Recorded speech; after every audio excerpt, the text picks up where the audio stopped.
एक बार बद्रीनाथ के विशाल क्षेत्र में चत्वारी ऋषयो मलाह, सनक सनंदन सनातन सनत कुमार चारों बैठ करके सत्संग कर रहे थे। कैसे सत्संग? 3 बैठ के सुन रहे थे, एक बैठ के कथा सुना रहा था। एक की कथा पूरी होती तो वो नीचे बैठ जाता, दूसरा आके उसको कथा सुनाता, दूसरे की कथा पूरी हो जाती, तीसरा आके कथा सुनाता। ऐसे चारों एक दूसरे को ही कथा सुनाते और एक दूसरे में ही प्रसन्न रहते। इतने में ही उन्होंने क्या देखा? बोले ददृशुस तत्र नारद, नारद जी को आते हुए देखा।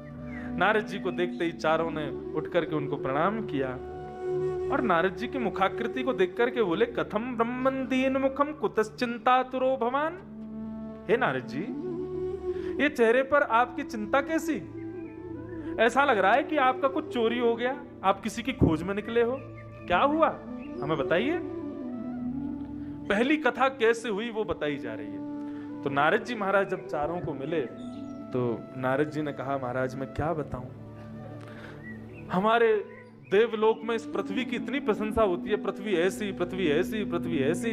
तो मेरे मन में इच्छा हुई कि मैं पृथ्वी देखने जाऊं। पृथ्वी देखने आया तो मैंने क्या देखा? अहम तुम पृथ्वीम यातो ज्ञात्वा सर्वोत्तमामिति पुष्करम च प्रयागम च काशी गोदावरीम तथा। सब जगह मैं गया, इसको अच्छा जान करके मैं सब जगह गया, लेकिन मेरे मन को शांति कहीं नहीं मिली। क्या हो रहा था?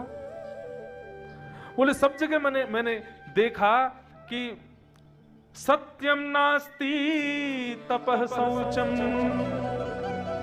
दयादानम न विद्यते उदर भरिणो जीवा बराका कूट भाषण। लोग एक प्रश्न करते हैं, महाराज ये जो बद्रीनाथ भगवान है ना, सतयुग में भी यहाँ विराजे हुए थे, यहाँ तपस्या कर रहे थे। त्रेता में भी नरनारायण विराजते थे, द्वापर में भी विराजते थे, और वर्णन आता है सतयुग में ऋषियों के संग विराजते थे, त्रेता में महात्माओं के संग विराजते थे, द्वापर में भक्तों के संग विराजते थे, और कलयुग में केवल एक भाव से विराज रहे हैं। ठाकुर जी बोलते हंसते नहीं है, लेकिन तीनों युगों में ठाकुर जी बोलते थे। कलयुग में क्या हो जाता है? ठाकुर जी क्यों नहीं बोलते, क्यों नहीं मिलते, क्यों नहीं चलते? इसलिए नहीं चलते क्योंकि हम लोगों का स्वभाव ऐसा है। कैसे हैं हम? बोले सत्यम नास्ति, हम असत्य बोलते हैं। आज हम इंसान से झूठ बोलता है। यदि भगवान चलते फिरते होते, भगवान भी हंसते बोलते, तो एक ना एक दिन हम इतने ज्यादा वैसे हो जाते हम भगवान से भी झूठ बोलते। सत्यम नास्ति, हम में सत्य नहीं है। और क्या नहीं है हमारे पास? तपह, हम तप करना नहीं जानते, हम भजन करना नहीं जानते। शौचम, पवित्रता नहीं है हमारे भीतर, अपवित्र रहते हैं। हमारे पास सत्य नहीं है, तप नहीं है, पवित्रता नहीं है, दया नहीं है, दान करना जानते नहीं है।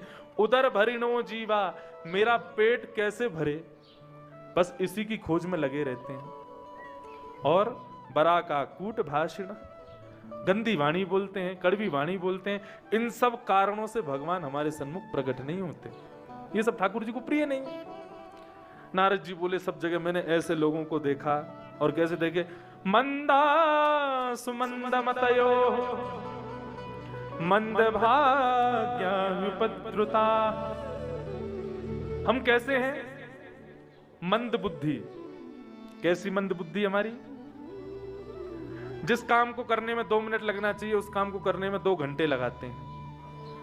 मेहनत करके यदि हमको धन कमाने को मिल रहा हो तो हम वो नहीं करेंगे, हम दूसरा ऑप्शन ढूंढेंगे। क्या करें जिससे मेहनत ना करनी पड़े, पैसा मिल जाए। हमारी ऐसी बुद्धि हो गई है। और एक शब्द कहा गया यहाँ पे, दीर्घ सूत्री। दीर्घ सूत्री का मतलब पता है? एक उदाहरण के माध्यम से समझाता हूं दीर्घ सूत्री किसे कहते हैं। एक बार जंगल में शेर ने एक चुटकुल्ला सुनाया। चुटकुल्ला सुन के सब हंसे, लेकिन गधा नहीं हंसा। 3 दिन बाद जब शेर वहां से जा रहा तो गधा जोर जोर से हंसने लगा।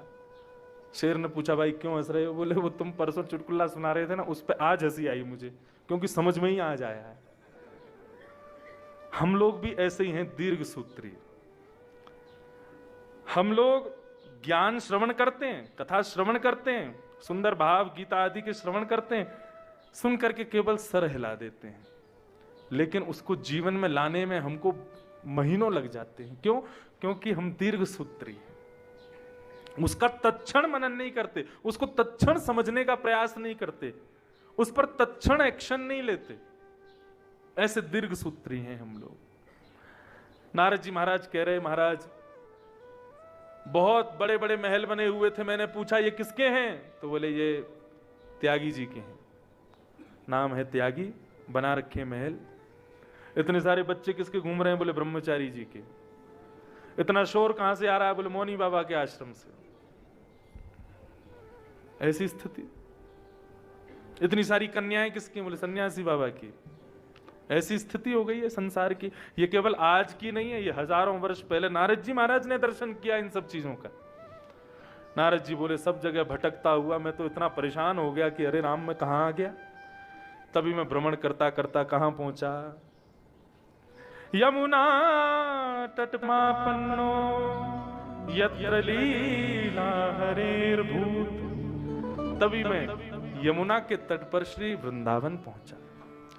और वृंदावन में जाके मुझे थोड़ा थोड़ा अच्छा लगने लगा, लेकिन तभी मैंने यमुना के पुलिन पर एक आश्चर्य देखा। क्या? कैसा आश्चर्य देखा? बोले एक युवती बैठी है, परम सुंदरी युवती, उसकी गोद में 2 वृद्ध लेटे हैं। उस युवती से मैंने पूछा, देवी तुम कौन हो और ये तुमने अपनी गोद में वृद्धों को क्यों लिटा रखा है? तब उस युवती ने अपना परिचय दिया। अहम भक्ति ऋतिक ख्याता इमो में तन यो मतौ ज्ञान वैराग्य नामानौ काल योगेन जर्जरो। मैं भक्ति हूं और ये दोनों मेरे पुत्र हैं, ज्ञान और वैराग्य। काल योगेन जर्जरो, कलयुग के प्रभाव के कारण हम लोग वृद्ध हो गए। मैं भी वृद्ध थी पहले, लेकिन वृंदावन पुनः प्राप्य नवीनेव स्वरूपिणी, वृंदावन आकर के मेरा स्वरूप तो नवीन हो गया, लेकिन मेरे पुत्र अभी भी वृद्ध। नारद जी बोले मैं समझा नहीं तुम्हारा कॉन्सेप्ट क्या है? भक्ति ज्ञान वैराग्य कहने लगे, हम जिस नगर में जाते हैं वहां के लोगों में जितनी भक्ति होती है उसके अनुसार हमारा रूप हो जाता है। लोगों के अंदर भक्ति तो है वृंदावन में, लेकिन ज्ञान वैराग्य का लेश है। नारद जी बोले कहां कहां गई तुम? तब भक्ति बताती है, उत्पन्ना द्रविड़ेशा वृद्धिम कर्णाटके गता क्वचित् क्वचित् महाराष्ट्रे गुर्जरे जीर्णताम गतः। मेरा जन्म हुआ कहां? द्रविड़, दक्षिण भारत में। और मैं कुछ रही कहां? कर्नाटका में, थोड़ा बहुत महाराष्ट्र में भी रही, लेकिन गुर्जरे जीर्णताम गता। अब इसके 2 भाव हैं। एक तो यह है कि गुजरात में जाके मैं जीर्ण हो गई, मतलब बुढ़ी हो गई, लेकिन जीर्ण शब्द का अर्थ है कि यह भी बताते हैं कि वृद्धावस्था केवल और केवल शरीर वृद्ध होने को ही वृद्ध थोड़ी कहते हैं। वृद्धता का मतलब क्या होता है? बहुत अनुभवी होना, वह भी वृद्धता का मतलब है। तो इसका एक सीधा अर्थ करते हैं, क्योंकि गुजरात में ऐसा तो नहीं है कि भक्ति जीर्ण हो गई हो। आज भी गुजरात में भक्ति बहुत पुष्ट है। गुजरात के लोगों का भाव, गुजरात के लोगों की जो श्रद्धा है ठाकुर जी के प्रति, वो देखने में ऐसा लगता नहीं कि यहां भक्ति जीर्ण होगी। तो क्या कह सकते हैं? बोले इस भाव को कह सकते हैं कि भक्ति वहां जाकर के अनुभवी हो गई, अनुभवी हो गई। लेकिन वृंदावन आकर के भक्ति महारानी युवान हो गई, ज्ञान वैराग्य भी वृद्ध है। ये बात आज भी मैं कहूं तो कोई बड़ी बात नहीं है। आज भी हम लोगों के भीतर भक्ति तो युवान है, लेकिन ज्ञान वैराग्य नहीं। और माफ करना है, जब पुत्र प्रसन्न नहीं रहते ना, तो मां कभी खुश रह नहीं पाती। जब तक मां को खुश नहीं रख पाओगे तब तक बालकों को खुश नहीं रख पाओगे तब तक मां खुश कैसे रहे? इसलिए ज्ञान वैराग्य जीवन में बहुत जरूरी है। अब कैसा ज्ञान और कैसा वैराग्य? ज्ञान कैसा होना चाहिए? ज्ञान बहुत ग्रंथों का अवलोकन करना ज्ञान, वो ज्ञान नहीं है। ज्ञान का अभिप्राय है विवेक युक्त होना, विवेकी होना।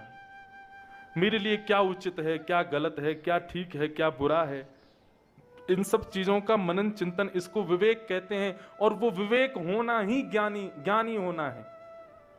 और विवेक कैसे होता है? बिनु सत्संग विवेक न होई, राम कृपा बिन सुलभ न सोई। राम जी की कृपा के बिना सत्संग नहीं और सत्संग के बिना विवेक नहीं। इसलिए क्या करना है? सत्संग करना, उससे हमें विवेक मिलता है।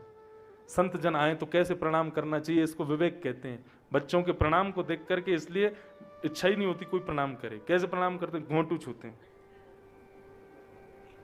यहां पर जंघा पर कौन छूता है? और कई लोग तो बड़ा विचित्र प्रणाम करते हैं, झुक जाएंगे और घोंटू पे हाथ लगा के,